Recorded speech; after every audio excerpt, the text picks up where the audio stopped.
السلام عليكم ورحمة الله وبركاته. معاكم أخوكم مصطفى جديد إن شاء الله حلقة جديدة في قناتكم يوميات غاوي بادج.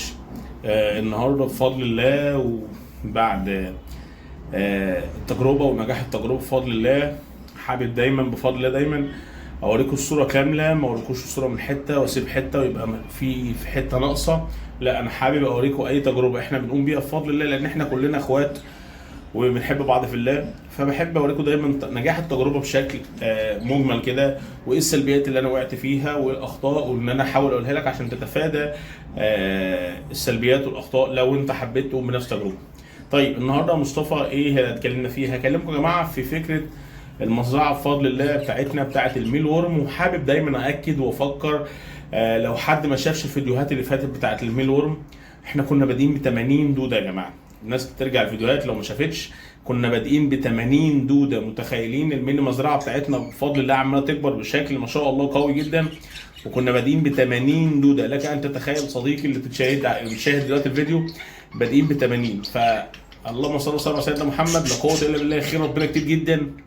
والمزرعه انطلقت والدوره اشتغلت، لا قوه الا بالله. وهي الدوره كمان بتبقى قويه جدا في فترات الصيف والحر. سبحان الله، ده كان قدر النصيب كده. سبحان الله، انا كل اللي كنت اشتريته هم 150 دوده، كنت جايبهم من السوق، وكنت عشان جايبهم عشان فكره الصيد السمك، لان انا غاوي صيد سمك. فسبحان الله الامر مشي بشكل مستقيم، لا قوه الا بالله. والدنيا بصوا تطورت، يعني بصوا لا قوه الا بالله، الدنيا تطورت. وهنوريكم بقى النهارده، وهنتكلم عن بردك حاجه بتقع فيها لو بتربي ميل ورم، ونوريكم بفضل الله انك تتخطاها ازاي. والتركيه اللي هنتكلم فيها النهارده في تربيه الميل ورم دي كلها تجارب شخصيه انا بنقلها لكم من تجارب، ولا كلام مرسل، ولا شفت مثلا حد عمل كده فمش كده. لا، انا بحب انقل الواقع اللي انا جربته. دايما انتوا متعودين مع بعض على كده. طيب نخش في الموضوع على طول عشان ما نطولش يا جماعه اكتر من اللازم. بصوا يا جماعه، انتوا شايفين الرماد او الترابه الناعمه قوي دي اللي انتوا شايفينها في الكاميرا زي ما متوضحه كده، الحاجه البسيطه اللي انتوا تحسوا ان هي حاجه خفيفه قوي مش باينه ديت. بصوا الترابه الناعمه قوي دي يا جماعه فضلات الميل ورم. دي فضلات دوده الميل ورم. شايفين يا جماعه ناعمه ازاي؟ وركز قوي وانت بتشوف الفضلات دي عشان تبقى عارف شكلها عامله ازاي. ترابه كده، بصوا عباره عن ترابه كده او هبو، او تحس ان هو يعني الترابه بتاعت فحم او رماد. بصوا هي عامله ازاي، طفيه سجار رماد. بصوا يعني هو حتى فضلاته ما شاء الله مش يعني مش مقززه او شكلها يخليك مثلا تبقى متضايق. لا، هو الدوده عشان ما شاء الله كل غذائها نظيف والمرعى بتاعها نظيف، خيار وبطاطس وجزر وبنجر وفواكه وما شاء الله شوفان وعلف بادي ورده. فما شاء الله حتى فضلات الدوده نظيفه. فده اللي مخليني مقبل قوي على التجربه ومتشجع قوي ان انا انقلها لكم كل تفاصيلها، سواء بتربي اسماك زينه، سواء بتربي طيور زينه، سواء انت غاوي صيد سمك زي حالاتي، يبقى انت معاك الطعم ببلاش. فدي الفضلات. طيب ايه مالها الفضلات يا مصطفى؟ الفضلات دي يا جماعه النهارده كارثه ممكن تقلق على المزرعه اللي انت شايفها دي كلها. ازاي يا مصطفى؟ الفضلات دي لما بتزيد عند الميل ورم وانت مش متابع، بتعمل لهم احتباس حراري وبتخنقهم وما بتنفسوش وبيموتوا. وبالفعل ده انا شفته بعيني. الصورة هتنزل دلوقتي زي ما انتم شايفين كده. بصوا ده الدود لما بيموت، لما تكدس الدود على بعض وزحمه الدود والفضلات بتعمل رطوبه عاليه، فبتبقى مبلوله، فبتبص تلاقي الدوده اتبهدلت وماتت زي ما انتم شايفين. طيب ايه الحل يا مصطفى وايه اللي انت جاي تقدمه لنا النهارده؟ بمنتهى البساطه المصفى الصغيره دي هتلاقيها عندك في البيت، وطبعا يعني يفضل تشتريها افضل عشان ما ترضكش بره البيت.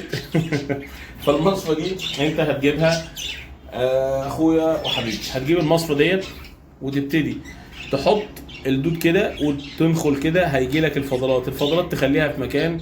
ميزه المصفى دي ان هي ضيقه جدا، اللي هي ما بتوقعش اي دود مهما كان حجمه. المصفى دي السلكه بتاعتها، بصوا السلكه الصغنططه اللي انتم شايفينها دي ما بتوقعش اي دود ميل ورم. فالمصفى دي مفيده جدا وهتنفع معاك جدا. وكمان المصفى دي حلاوتها ان هي متوفره في اي حته. يعني انا جبت واحده لنفسي هي ب 10 جنيه. بصوا الميزه بتاعت المصفى دي مثلا تجربه كده عمليه. بصوا مثلا احنا جبنا شويه كده اهم، بصوا حاطينه اهو. طبعا اللي جوه ده مش فضلات، دي رده. تمام، دي رده. بصوا مجرد ما هنعمل، انا هوريكم بس ان هي بتصفي ازاي، تجربه بسيطه. بصوا بتنزل الرش اللي نازل ده رده، مش فضلات يا جماعه، لان انا خلاص شوفان خلص عندي، فقررت اكمل التجربه بالرده اللي هي ارخص طبعا. يعني انا جبت نص كيلو رده وجبت نص كيلو علف بادي، قلت اكمل بالتجربه عشان الشوفان كيس ب 50 جنيه، فقلت برضك عشان اكمل التجربه بشكل واضح يعني بحيث لو حد من اخواتي هيكمل التجربه ومش معاه المستطاع ان هو يجيب كيس شوفان ب 50 جنيه، لا انا بقول لك جبت نص كيلو رده ناعمه وجبت نص كيلو علف بادي ب 21 جنيه، قول ب 20 جنيه يعني اوفر بكتير، يعني بقى معاك كيلو ب 20 جنيه. بصوا المصفى دي ناعمه جدا. طيب بصوا بتلاقي بعد كده الدوده بتنضف.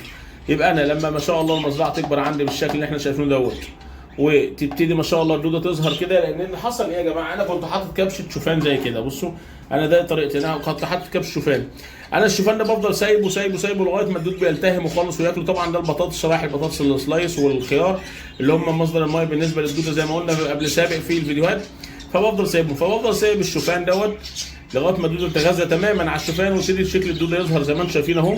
بصوا شكل الدوده بيظهر اهو زي ما انتم شايفين، لا قوه الا بالله اهو. بصوا لا قوه الا بالله، الدود بقى شكله ظهر تماما وما شاء الله الاحجام كبرت ازاي، لا قوه الا بالله. لك ان تتخيلوا كل الخير ده من 80 دوده، فالموضوع يعني اوعى تقول موضوع صعب، انت لو ب 20 دوده هتبدا. بصوا ما شاء الله الخير. بصوا البتاعه مليانه لا قوه الا بالله. بصوا البوكس بتاع علبه درج العصافير مليان دود لا قوه الا بالله. بصوا لما نشيل كمان تحت، بصوا تحت الغسطايه، بصوا الخير، بصوا ما شاء الله ودود كبر وبقى شكله حلو ازاي. بصوا دي الرده بقى، بصوا دي الرده اهي، دي اللي في الارضيه دي الرده. قلت اكمل التجربه، مش شرط ان انا اكملها بشوفان عشان برضك لو اي حد زي ما قلنا من اخواتي واصحابي يحب يكمل التجربه من غير ما يصرف فلوس كتير. بصوا ما شاء الله ادي بوكس وادي علبه اهي مليانه لا قوه الا بالله، مليانه. انا مش قادر اقول العدد لان ما شاء الله العدد كتير، انا ما اقدرش احصر العدد ده، بس العدد يتعدى ال1000 دوده واكتر يا جماعه. دول تتعدوا ال1000 دوده واكتر لان دول دورتين يعني 15 يوم سيبنا الخنافس وبعد كده جمعنا عليهم 15 يوم تاني بقى العدد ده. وده بص ما شاء الله ده كان نفس القصه، دورتين اهو. بصوا دورتين، بصوا ما شاء الله برضك نفس الموضوع. لو شلنا تحت كده اهو، تحت السلايس البطاطس الشريحه، بصوا ما شاء الله، بصوا لا قوه الا بالله. بصوا منظر قد ايه الدود لا قوه الا بالله، تكاثر بشكل ما شاء الله لا قوه الا بالله جميل ازاي. وادي نرجع الشريحه وادي الخيار. لا ده خد بقى المفاجاه كمان. بصوا احنا بنوريكم التفاصيل والتركات عشان تبقوا انتوا عارفين. بصوا لا قوه الا بالله، دي كمان دورتين محطوطين هنا يعني 30 يوم. بصوا مليانه دي بقى، دي مليانه. بصوا بس عشان لسه صغير. بصوا لا قوه الا بالله، بصوا لا قوه الا بالله. بصوا الدود قد ايه لا قوه الا بالله. بصوا يا جماعه دي مليانه لا قوه الا بالله، يعني دي دورتين ثلاثه والله ما فاكر، بس دي لسه عشان الدوده صغيره فلسه انت مش مستوعب الكميه اللي موجوده هنا. بصوا لا قوه الا بالله، بصوا الكميه قد ايه. بصوا لك ان تتخيل صديقي وحبيبي. بصوا ما شاء الله، بصوا العدد ده كله من 80 دوده. ودي ادي الشرانق بتاعتي كمان اهي، الدوره الجديده عملوا شرانق كمان اهو. الشرانق بعد كده تحول خنافس وبعد كده خنافس بتبيض زي ما انتم عارفين ومتابعين الفيديوهات القديمه. ودي بقى المصنع بتاعي اهو، ده المصنع بتاعي بفضل الخنافس اللي عماله تبيض. وعلى فكره في دود بالفعل فقس، يعني انا بسيب الخنافس مثلا الناس تقول لك ايه سيب الخنافس اسبوع، انا لا بسيبها 15 يوم وساعات بسيبها 30 يوم عشان اضمن الفضله اللي هي تكون مليانه. بصوا يعني بالراحه كده، بصوا لو ركزتوا بصوا عايزكم تركزوا هتلاقوا دود صغير قوي. بصوا بتتحرك ازاي، شايفين بتتحرك ازاي. التحرك والرمال المتحركه دي دوده. بصوا يا جماعه دي دوده بس هي صغيره جدا لسه فاقسه. بصوا نحاول اهو، بصوا كده عايزكم تاخدوا بالكم كده وتركزوا معايا. بصوا اهو ادوا له يا جماعه. بصوا ادوا له نفوكس كده اهو، شايفين الدوده قد ايه يا جماعه؟ لا قوه الا بالله. الدوده صغنططه جدا بس هي طبعا عمرها ما تبان من بعيد كده لانها صغنططه جدا. بصوا احنا فوكس كده زوم اهو. بصوا لا قوه الا بالله. بصوا صغير ازاي ده برضك فيه. فانا قلت ايه اسيب ده المصنع بتاعي بقى اللي هو ما شاء الله تفضل الخنافس عماله تبيض بفضل الله، وبعد كده اشتريناها ارجعها هنا. فالموضوع جميل قوي يا جماعه، الموضوع جميل قوي. وقلنا اهم حاجه النهارده انك تنظف اول باول، تدخل وتنزل الخضروات وترميها عشان ما تكونش الدوده زي ما احنا شفنا في الصوره. دي بقى كمان مصفى شيلتها مقاس اكبر شويه بس ليها ميزه. ايه الميزه؟ بصوا دي اكبر من دي، بصوا دي قد ايه. بس الفكره مش في الحجم، لا الفكره ان الفتحات بتاعت دي اوسع سيكه، فدي بتقدر تفصل لي بقى، ايه بقى مقاسات الدود. يعني هنا بفضل الله وهنا هتلاقوا المقاسات واحده.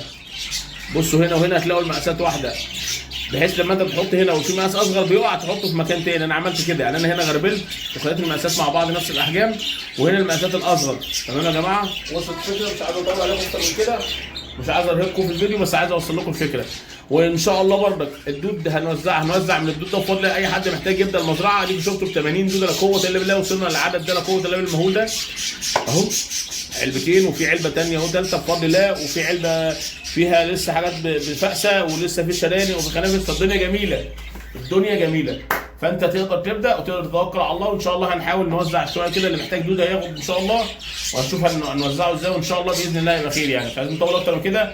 نظف، استمتع بتربيتك لاي شيء انت بتربيه. اهم حاجه تراعي، والفترات قلنا بتعمل احتباس حراري وبتموت الدود عشان النتيجه للازدحام والضغط والكثافه العدديه. ما شاء الله بصوا في كثافه عدديه، بس انتم مش واخدين بالكم يا جماعه. في كثافه عدديه لا قوه الا بالله. بصوا كثافه عدديه ازاي، بصوا كثافه. الابيض ده يا جماعه اللي هو الدود اللي لسه شايل القشره بتاعته، اللي هو مغير جلده زي ما بيقولوا كده، عشان حجمه كبر. كل ما الدوده حجمها بيكبر بتغير القشره بتاعتها وجلدها. هتلاقوا الابيض ده اللي مغير جلده، ده كل ما بيكبر بيبقى حجمه كده عشان يخش في مرحله عمريه اكبر وجسمه بيبتدي يكبر، عامل زي قصه دوره حياه الحياه والكلام ده يا جماعه. وزي ما قلنا احنا بدانا ايه، جبنا بقى غيرنا العلفه او غيرنا الاكل بتاعهم، جبنا علف بادي وجبنا رده. جبنا علف بادي برضه نوريكم شكلهم كده فرصه. بصوا الكيس قد ايه، نص كيلو. بصوا الكيس قد ايه، نص كيلو ما شاء الله لا قوه الا بالله. ده نص كيلو رده ناعمه اهو، وادي النص كيلو علف بادي، انضف حاجه في السوق كمان اهو علف بادي اهو، بحيث ان هم يتغذوا عليه ويبقى انت موفر وما بتصرفش كتير، والدنيا ماشيه ومزرعتك ماشيه والدنيا جميله. واتمنى يكون المعلومه والفيديو ان شاء الله وصل كده بالفايده ان شاء الله. ما تنساش لو الفات حلو في اللي جاي احسن، ما تنساش الهوايه نوايا، ولو عجبك المحتوى ما تنساش تعمل اشتراك ليك اصحابك وحبايبك المهتمين بالهوايه. وربنا يكرم الجميع. وكان معكم اخوكم مصطفى، واشوفكم على خير ان شاء الله في فيديو جديد. والسلام عليكم ورحمه الله وبركاته.